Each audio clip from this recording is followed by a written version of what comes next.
Hola, ¿qué tal? Muy buenas noches. Como siempre, calurosa bienvenida a Directo al Punto. Somos el programa institucional del Cabildo Distrital con el escenario de debate en el que se hablan de los temas más importantes para todos los capitalinos. Hoy hablaremos de un episodio que tuvo eco en diferentes ciudades del país, ciudades capitales como la de nosotros, como la de Bogotá. Y es que debido a la catástrofe ocurrida en el edificio Space de Medellín, en el que una torre colapsó y que generó, por supuesto, la muerte de varias personas. Se ha preguntado la opinión pública y, por supuesto, esa es la gran pregunta que tenemos en nuestra mesa de debate de esta noche. ¿Quiénes protegen a los consumidores inmobiliarios? ¿Qué entidad debe salvaguardar los derechos de los compradores de vivienda en el caso puntual de Bogotá?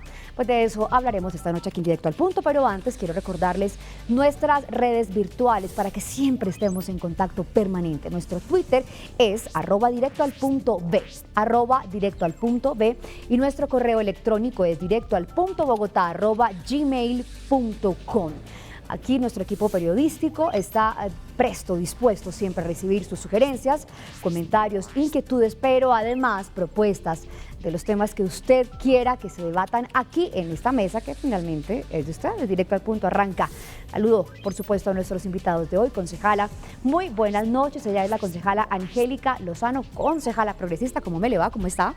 Buenas noches, un gusto estar con la ciudadanía, con ustedes, para informarnos, debatir, tener elementos de juicio, porque sus derechos se respetan. Claro que sí, se respetan, los hacemos respetar, esa es la consigna. También nos acompaña el subsecretario de Inspección, Vigilancia y Control de Vivienda de la Secretaría Distrital del Hábitat. Él es José Andrés Ríos Vega. José Andrés, muy buenas noches, ¿cómo está? Gracias por acompañarnos, ¿cómo me le va? Muy buenas noches, muchas gracias por invitarnos a este importante programa y un saludo muy especial a la honorable concejal Angélica Lozano, que también pues en épocas anteriores ha sido alcaldesa local y conoce muy bien estos temas. Conoce muy bien al dente, concejala, y por supuesto porque los conoce, sabemos que este tema de repercusión que se vivió en Medellín no es solamente vigente de un tiempo para acá, sino que siempre ha existido, ¿no?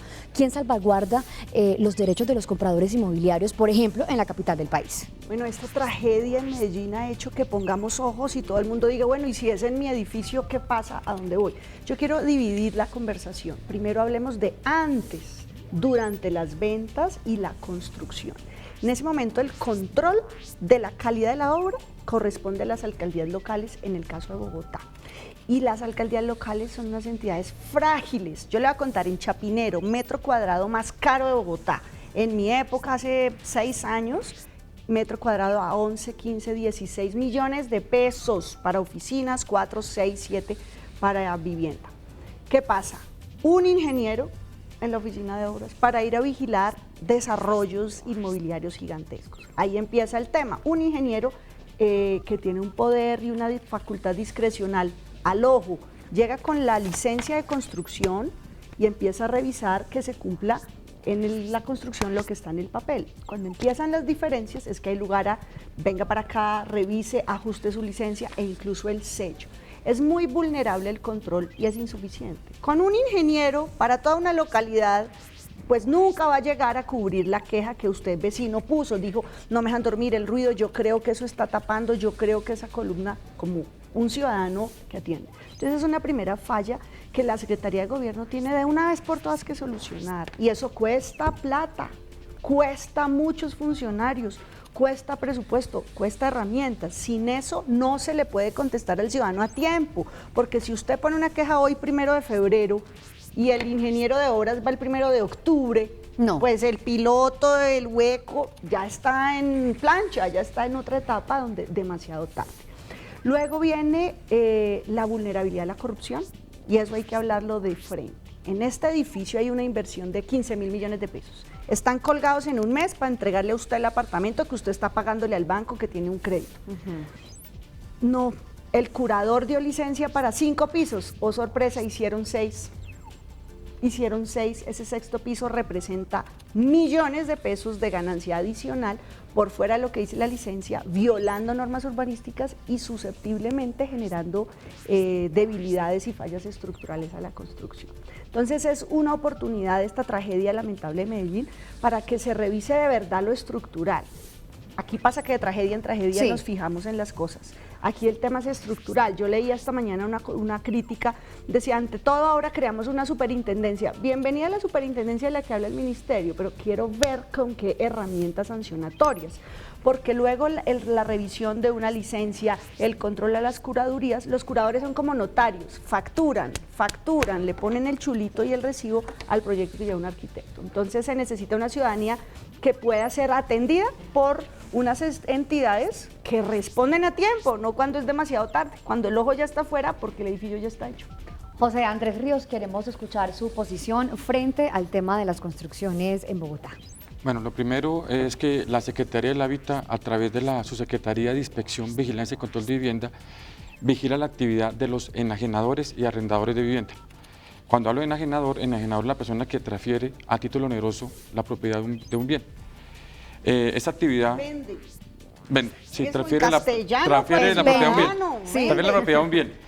Ese enajenador, cuando va a hacer la actividad más de 5 predios, se tiene que registrar ante la Secretaría del Hábitat y cada vez que hacer un proyecto de vivienda, radica ese proyecto de vivienda en 3 aspectos: uno técnico, uno jurídico y uno financiero. El técnico, pues nosotros miramos que lo que está ofreciendo ese enajenador se cumpla técnicamente con la normatividad que exige para tal fin. Financiero, que haya músculo financiero, que se vea que haya recursos y que se vaya a cumplir con el fin del proyecto y las personas están invirtiendo para ese proyecto. Sí. Y el jurídico, pues que se cumpla con la normatividad jurídica exigida para tal fin.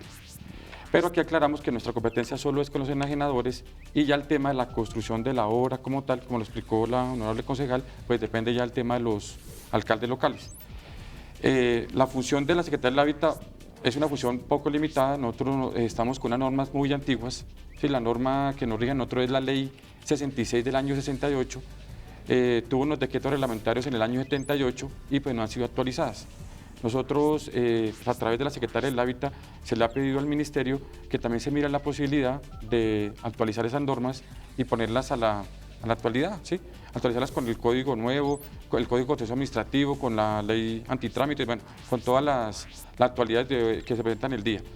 Y también tenemos una dificultad sancionatoria porque, como es una norma tan antigua, tenemos multas que van de 10.000 a 500.000 pesos, que obviamente indexadas, hoy en día estamos hablando más o menos de 1.300.000 pesos hasta 50 millones de pesos. Entonces depende de una modificación de la ley, ¿cierto?, que le corresponde al Ministerio de Vivienda. Si bien o sea, no, consideramos que es importante hacer un trabajo en equipo, reajuste. Mirar cómo están entrando los municipios, en el caso de nosotros, en el tema de la inspección y enajenación a los enajenadores, para hacer ya que están planteando crear una nueva superintendencia, todo eso, pues mirar esa posibilidad para que estas normas que son tan antiguas y que están un poco limitadas, pues se actualicen a lo que necesita hoy en día. Juliana, ¿me haces una pregunta? Pero por supuesto.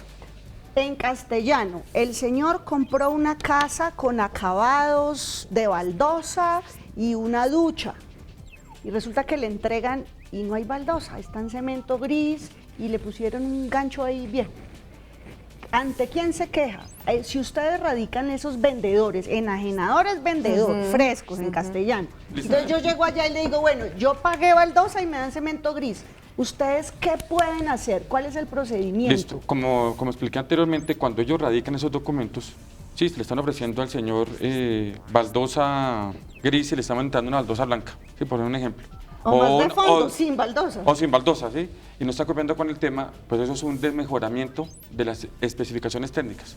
¿Sí? O sea, están cumpliendo lo que prometió en venta. ¿Pero el ciudadano se queja ante ustedes? Sí, se queja ante nosotros. ¿Y qué? Y nosotros entramos a investigar, se cogen las pruebas, se entra una investigación, tenemos un decreto distrital que es el 419, que es el que regula toda esta actividad de investigaciones, y si encontramos mérito, ¿sí? se determinó que realmente no le puso la baldosa, sino fue eso, a través de una visita técnica que hace pues, la Secretaría, y también se le da a ellos la posibilidad de decir, no, mire, no puse por eso, por esto, se sanciona. La facultad de nosotros es sancionatoria. Es que yo hacía la pregunta, perdón Juliana, Sí, porque concejal. conocí en muchos años un caso en un conjunto residencial en Subagrave. Yo puse un ejemplo de baldosa suave, no. Un caso de hundimiento estructural donde 20 familias tienen los ahorros de su vida. Su único en patrimonio casa es ese. para dejarle a los hijos. Y a llorarle a la pila del mono, entonces yo los acompañé a la secretaria, en su momento no se llamaba de Hábitat, esto quedaba en otra oficina, pero no es real ni eficaz que se pueda sancionar y obligar y forzar, porque imagínense, es un problema estructural, profundo, de vigas anterior, relativamente similar a lo de Space, guardadas las proporciones, pero es gente que empieza a vivir con el agua, con la grieta y con el susto. De que en cualquier momento... ¿Cuáles son las barreras reales para que ustedes sancionen? ¿Por qué? Porque eso es lo que hay que corregir. Si no lo puede hacer el distrito, pues tiene que hacerlo la nación. El ministro está con tanta voluntad, eso es lo que hay que arreglar. Sí, nosotros sancionamos, a ellos se les da la oportunidad de mostrar si incumplió o no con lo que se ofreció en el proyecto, y si incumplió nosotros lo podemos sancionar, pero como yo decía, las normas son pues muy antiguas y nuestra competencia básicamente es administrativa y sancionatoria. Explíquenos un solo caso del que usted haya sido testigo en el que ustedes hayan encontrado que evidentemente el ciudadano tenía razón y ustedes sancionaron al enajenador o vendedor de ese inmueble. Es abogado este doctor. Sí, nosotros hay muchísimos casos, un tema de, como decía acá la honorable concejal, deficiencias constructivas gravísimas que llamamos nosotros, que tienen que ver con el tema estructural, si posible falla estructural, desprendimiento de una viga, ¿sí? Entonces hacemos la autolecita técnica y pues, eso no tiene, sí, fue una falla del ¿Qué personal vendedor. tienen ustedes? Ya. ¿Cuántos funcionarios tienen? Fue una falla del para ir a vendedor hacer y visita? sancionamos, ahí no hay más sino sancionar. Pero, y en algunos casos podemos poner una orden de hacer, nosotros estamos poniendo también orden de hacer. Le decimos al vendedor, haga tal tarea, sí, para algo en las humedades. Encontramos que hay una humedad, entonces decimos, no solamente no solamente lo sancionamos, sino le damos la orden de hacer, de que repare esa humedad. ¿Y le hacen caso? O sea, ¿usted Sí, qué no, dientes tiene para obligar? Si ese constructor no le hace caso, ustedes le anulan la matrícula mercantil, le embargan las cuentas bancarias. ¿De qué se agarran para hacerlos cumplir? Listo. Primero que todo, en el proceso tenemos una etapa que se llama la audiencia de intermediación. Como ya se les advierte que si no cumplen con la orden de hacer, pueden ser objeto de una sanción, pues ahí hemos ayudado a que se concilien y arreglen las cosas. Si no cumplen, se sancionan y tenemos el cobro persuasivo y la Secretaría de Hacienda es el cobro coactivo, que es el tema de embargo. Se los embargan para pagar la obligación. Para hacer pagar la obligación, pero yo sí quisiera que después de esta pausa para comerciales me narrara un poco más al dente casos específicos, nombres puntuales, sanciones, en cuánto quedaron, cuánto tuvieron que pagar, en cuánto se tasaron esos daños y perjuicios, casos puntuales. Estamos hablando hoy de las construcciones en la capital del país, como referente del caso de Space, la catástrofe ocurrida en Antioquia. Pausa y ya regresamos, ya volvemos aquí a Directo al Punto.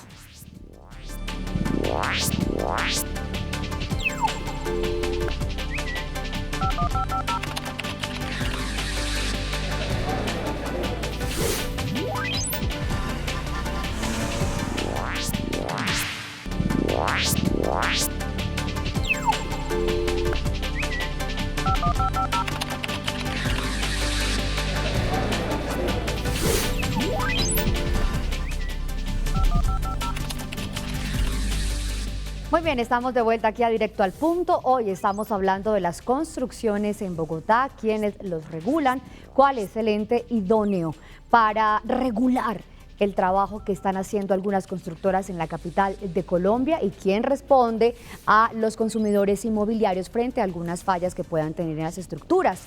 Pues de eso estamos hablando y habíamos quedado antes de irnos a esta pausa en casos puntuales que usted haya manejado, que haya tenido en sus manos, que haya sido testigo de sanciones que le hayan hecho ustedes a enajenadores o vendedores de inmuebles aquí en Bogotá. Pongamos ejemplos. Una familia compró un apartamento y antes de cumplir el año, pues le empezó a salir humedades. Ellos pusieron la queja a la Secretaría del Hábitat.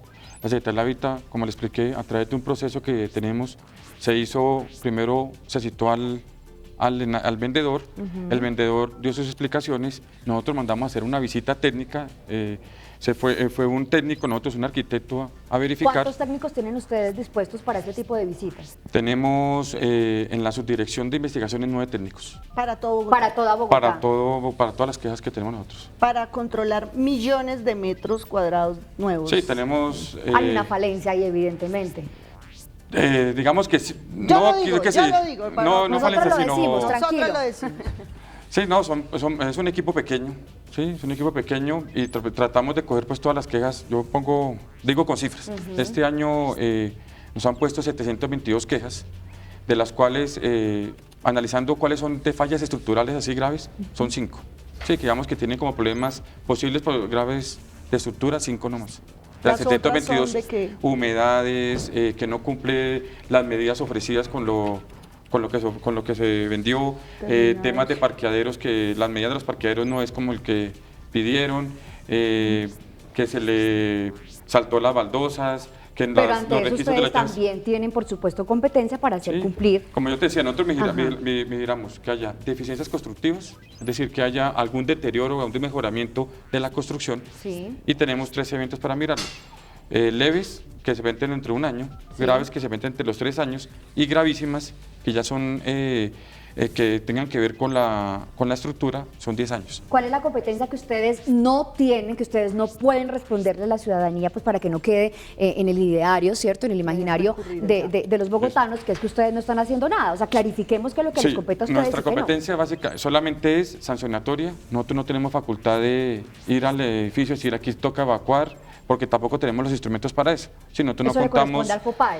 nosotros no contamos con técnicos, geólogos, estudios de suelo, sino simplemente lo basamos en lo que nos entregan los vendedores o muchas veces la copropiedad. Si la copropiedad manda a hacer un estudio, ellos mismos dan plata a través de la junta administradora, dan plata entre ellos, pagan un estudio y nosotros lo que hacemos es verificar ese estudio y dar nuestro concepto.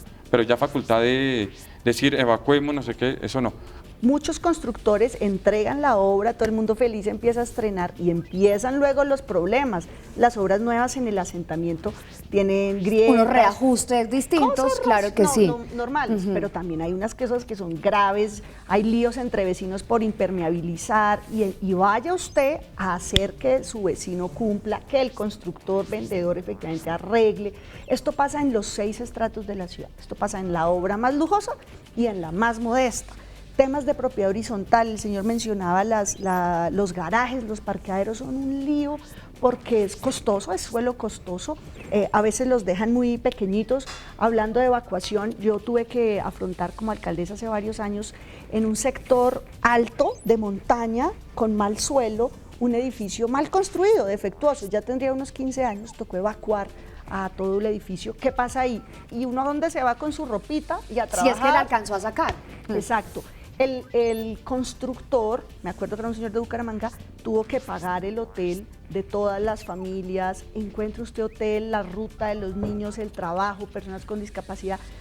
Y luego la puja, yo estaba encima del señor porque les quería pagar como 8 días. No, señor, si es que no pueden volver ahí hasta que no haya una reestructuración, un reforzamiento que le va a costar Si es millones. que lo permite la edificación, Si es ¿no? que En tiene algunos arreglo. casos no se puede. Entonces, hay un conjunto de facultades que yo quiero pasarla a mí. Inspección y vigilancia es lo que le toca a la alcaldía local, o le toca a entidad como la suya, o en salud a ver si el licor es adulterado, un montón de cosas. Pero esas funciones, si no le dan las herramientas, desde carros, radios, cosas, personal, control, porque es muy susceptible a la corrupción. Es que cuando las oficinas de obras llega un señor funcionario con un sello debajo del brazo, buenas, esto está como mal, un sellito. Ese constructor que tiene que entregar a los clientes, que tiene cemento que se daña si no lo usa en 5 horas, camine para atrás, venga, hablamos, Claro. allí yo le doy La por debajo de la corruptela. mesa. Eso también es una realidad que tenemos que afrontar. Esa corruptela se da en las curadurías también. Curadurías a donde el constructor va con su proyecto, planos, plano 1, plano 2, plano 3, estudio de cálculos de suelo. Número de pisos. Mire, ¿no? número de pisos. Un señor que se creyó enemigo, yo no tengo enemigos, pero él me graduó así, porque era en tierra también alta, cerca de la circunvalar. Tenía una licencia para un sótano y 2 pisos a nivel. Fácil, él echó un piso más para arriba, en estrato 6, es decir, se ganó 1.000 millones de pesos de área. Yo lo tuve que sellar porque eso no estaba en la licencia. puso abogado, me demandó, que yo le estaba haciendo un perjuicio. No, tiene que sacar licencia, señor. Se demoró un año y fue y sacó licencia porque ahí tenía derecho a más pisos. Pero ¿qué quiero decir? Detrás de esto hay los detalles, las herramientas para inspección y vigilancia tienen que ser de verdad y son de papel. En este gobierno y en el pasado, y en el pasado, y el de y todos. en el pasado. Miren, las alcaldías locales no deberían llamarse alcaldías locales. Las alcaldías locales la gente lo asimila como a un alcalde de municipio. Ay, en salud, mire, la plata en las localidades se pierde. Porque en lugar de estar invirtiendo 200 millones en vacunas, 500 millones en educación, para eso está la Secretaría de Salud que tiene 1 billón de pesos, la educación que tiene 3 billones de presupuesto.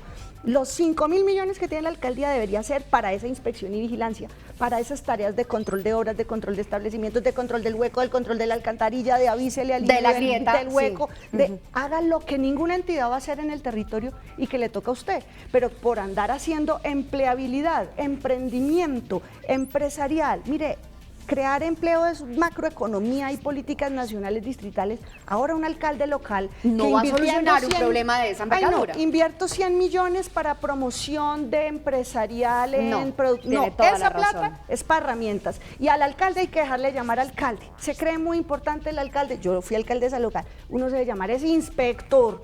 ¿Y qué le debe responder al ciudadano? ¿Qué hubo mi hueco? ¿Qué hubo? Ya controló, ya vigiló, ¿con qué? Pero es un problema de diseño institucional de Bogotá. Yo creo que las localidades necesitan una reforma, dejémonos de dar de importantes, alcalde 1, yo soy inspector y vigilante, eso sí, deme con qué hacer mi inspección y vigilancia bien hecha, porque en la práctica ninguna se hace bien. Así es. Evidentemente el tema es absolutamente extenso. Lo que usted quiere saber en casa, por supuesto, lo sabemos y es lo que le vamos a preguntar acá a nuestros invitados. Si usted tiene algún problema, ¿a qué entidad va? ¿A dónde va a decir ayúdeme? O sea, realmente no hemos resuelto esa inquietud. ¿Cuál es el ente en la administración distrital en Bogotá que le tiene que decir al constructor que construyó mal? Obviamente haciendo un paréntesis pequeñito, no todas las constructoras, por supuesto, trabajan así, hay unas muy ponderadas, excelente, bueno, todo el trabajo. Y hay lugar también a los accidentes. Sí, claro, sí, eso puede ocurrir. Pero a los que no hacen bien el ejercicio, donde prima el tema económico, ¿cierto? Me echo unos pasitos de más, pero mezclo de una manera diferente, la cosa está diseñada de una manera distinta, pero por Dios, ¿a dónde van? Yo le digo, durante la construcción, mientras está en construcción, a la alcaldía local respectiva. Terminada la obra, entregada, vendida, habitada, vaya para allá. Vayan para allá. ¿Y usted qué le va a responder cuando vaya para allá? Yo quiero aquí aclarar que hay una cosa muy diferente a lo que es el vendedor y lo que es el constructor, ¿sí? Sí, claro. Yo te hablo ahorita del ejemplo de San Jerónimo del Yuste. Ahí vemos que el promotor enajenador, vendedor, fue Compensar y la constructora fue Urbanización Sanfunza, ¿sí? Entonces, a la Secretaría del Hábitat acudan cuando es el tema del vendedor.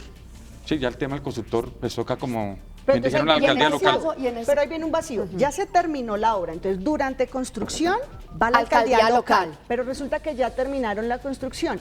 Si ustedes reciben líos de ventas, me vendieron 100 metros y en realidad me dan 95, pero si la falla es del constructor, no del vendedor, el señor de la inmobiliaria, una señora inmobiliaria, tantas mujeres y hombres que se dedican a vender, gente buena, valiosa, que presta el servicio de venta. Pero cuando el lío, no, un momentico, yo veo entonces el constructor, ¿qué fue lo que hizo? ¿A dónde van? Si no, ya ahí terminó la obra. acuden a la Secretaría del Hábitat porque, como les dije, ellos radican documentos y nosotros pues llamamos al vendedor para que él llame al constructor. Por eso, pero si la respuesta del vendedor es esa, no es mía, del constructor, ¿ustedes qué hacen No, ahí? pero podemos entrar, como les dije, tenemos 1 año para las leves, 3 años para las graves, que es cuando afecta la habitabilidad, y 10 años cuando afecta la estructura. ¿Ustedes se toman 1 año para resolver el asunto? ¿De qué está hablando? No, los consumidores y a los que compraron la vivienda, ellos tienen 1 año después de que le den el apartamento cuando ven una humedad o algo así para hacernos saber a nosotros. Sí, para que no perder... Y si no aparece al año, sino que aparece al no, tiempo, pues ahí ya no hay garantía. Hay que mirar a ver que nosotros tenemos la... Háganme el favor, pero uno va a vivir 20, 30 años y hasta los hijos y los nietos de uno ahí. Sí, pero uno se va a demorar 40 años pagando la hipoteca, el préstamo. Juliana, es que es importante explicarte la competencia. Sí, la competencia es 1 año para las leves, 3 para las graves y 10 para las gravísimas. Las leves son humedades, eso. Las graves las que afectan la habitabilidad. ¿Sí? Una humedad muy grave, el baño que esté, una inundación. Y las gravísimas, que son 10 años, son temas de estructura. No significa que si le sale a una persona, pongámosle en el 8º año, ¿sí? 9º año, pues acude y nosotros de todas maneras vamos a mirar y mirar a ver qué se De le una puede manera mirar. absolutamente de una objetiva, manera, cero sí. corruptela, cero Sí, sí, sí. dinerito por debajo de la cuerda para emitir un concepto favorable. Mire, y es que hay barreras. Yo me acuerdo que había obras que yo Listo. cogía que violaban la licencia y lo sellaba. Y ellos abrían por la noche Y y sus yo volvía con maniobras la para- policía. Yo quería, por ejemplo, cortarles los servicios públicos. Porque usted qué hace sin agua y sin luz. No puede habitar. Hay normas, entonces la sentencia de no sé qué impide, abren otra El puerta. derecho a la vivienda hay digna, mucha- sí, pues, Y hablo de construcciones Mucho vacías. articulito Que también quedan por ahí. sellados con derecho a que entre el vigilante, por ejemplo, porque tienen maquinaria, material. Pero sí, Juliana, se necesita una mirada de Estado. Sí. Mientras nosotros veamos las islas, allá que se resuelva el de la policía y allá el de no sé qué. Y no un va a haber trabajo ciudadano que mancomunado se- interinstitucional completo, compacto. Mira, Usted lo ha dicho. Eso es lo que Esto tiene que ver compartimos hasta nosotros. con las normas O sea, de nosotros propiedad compartimos eso. horizontal, las de publicidad exterior visual. Yo le digo, esos pancartas, vallas, pendones que ustedes ven viernes, sábado y domingo, sobre todo de ventas, que están en el separador, que enmugran, eso es ilegal. Entonces yo dije, bueno, si yo les quitaba las pancartas y eso tocaba contratar o muchachos de bachilleres, se bajaban. Entonces yo dije, el día que yo les pueda sellar una obra, sancionar una obra 8 días, van a dejar de ensuciar, ¿cierto? Porque es que ahí es perder plata al tener la obra sellada. Pues eso no se puede. Eso implica una reforma legal. Es decir, se necesita mucho criterio, medidas tan simples como esa, que haga que la gente se ponga en cintura. Y hay constructores de verdad rectos, chiquitos, medianos y grandes. Y también hay gente que le importa es vender y vender. Y lo más preocupante de todo es que los ciudadanos se sienten aún desamparados, pese a que tengan que hablar con la alcaldía local, tengan que ir a Secretaría de Hábitat, aún hay es un pimponeo, evidentemente. El tema da para muchísimo más. Hemos llegado al final de estos 30 minutos de debate aquí en Directo al Punto. Soy Juliana Herrera, concejal Angélica Lozano. Usted, como siempre, un placerazo tenerla acá. Muchas gracias por estar acá y en Twitter también estoy Angélica Lozano C para que me Óigame, muy bien. contrapunteen. Angélica Lozano, soy el mío, @Juli Herrera P. ¿Usted tiene Twitter, no? Sí. ¿Sí? ¿Cómo es? José ARB, Pero para arroba quejas y José ARB. reclamos, hágame el favor. Quejas y reclamos. Una feliz Ese es noche. personal, ¿no? Pero lo Pero atendemos, también va a claro. recibir quejas y reclamos. Una feliz noche para todos. Soy Juliana Herrera. Que estén muy bien. Nos vemos en una próxima oportunidad. Adiós.